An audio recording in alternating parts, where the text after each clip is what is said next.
Wow, ang gaganda ng mga pagong. Yan, maliliit na turtles. Yan po guys. Yan. Tsaka may mga isda po guys. Yan o, tilapia. Hinaharvest pala ito pag pag marami ng mga tilapia. Ano guys, oh. Nililinisan pala nito.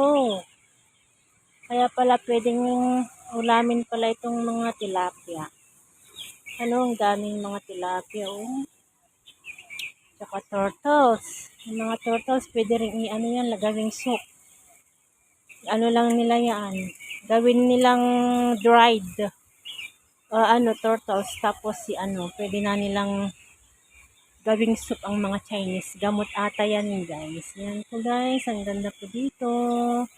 Thank you for watching.